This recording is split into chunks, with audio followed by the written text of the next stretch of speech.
തെന്നിന്ത്യൻ നിത്യഹരിത നായിക ഷീല വരച്ച ചിത്രങ്ങളുടെ പ്രദർശനത്തിന് സാഹിത്യനഗരിയായ കോഴിക്കോട്ട് ഒരുങ്ങുന്നു.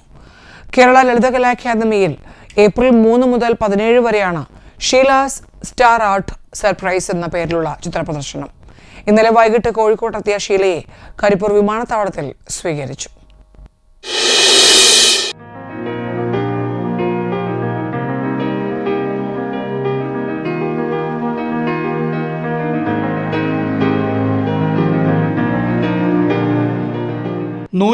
ിലേറെ ചിത്രങ്ങൾ ഉൾപ്പെടുത്തിയ പ്രദർശനം വ്യാഴാഴ്ച രാവിലെ 10-ന് സാംസ്കാരിക ചലച്ചിത്ര പ്രവർത്തകരുടെ സാന്നിധ്യത്തിൽ തുടക്കമാകും. വിദേശത്തും സ്വദേശത്തുമായി ചിത്രപ്രദർശനം നടത്തുന്ന കോമൂസൺസിന്റെ നേതൃത്വത്തിൽ ഫെഡറൽ ബാങ്ക്, ജീവൻ TV എന്നിവരുടെ സഹകരണത്തോടെയാണ് നടക്കുക. ചൊവ്വാഴ്ച വൈകിട്ട് കരിപ്പൂർ വിമാനത്താവളത്തിലെത്തിയ ഷീലയെ സംഘാടകർ സ്വീകരിച്ചു.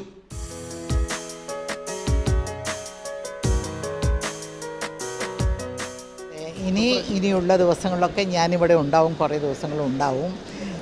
എല്ലാവരും നമ്മുടെ ഈ പെയിൻറ്റിങ് എക്സിബിഷൻ കാണാനായിട്ട് വരണം. രാവിലെ ഉദ്ഘാടന ചടങ്ങിന് ശേഷം ഷീലയും കഥയും കഥാപാത്രങ്ങളും എന്ന വിഷയത്തിൽ VK സുരേഷ് ബാബുവിന്റെ ചലച്ചിത്ര പ്രഭാഷണം നടക്കും. ഉച്ചയ്ക്ക് ശേഷം ചിത്രകാരന്മാരായ സിഗ്നി ദേവരാജ്, നൌഷാദ് വെല്ലാശ്ശേരി, ബഷീർ കിഴിശ്ശേരി എന്നിവർ കാരിക്കേച്ചർ വരച്ചു നൽകും. അതിൽ നിന്നും കിട്ടുന്ന തുക ചാരിറ്റിക്ക് നൽകും. വൈകിട്ട് ടൗൺ ഹാളിൽ ഗസൽ സന്ധ്യയും ഒരുക്കിയിട്ടുണ്ട്. ജീവൻ ന്യൂസ്, കോഴിക്കോട്.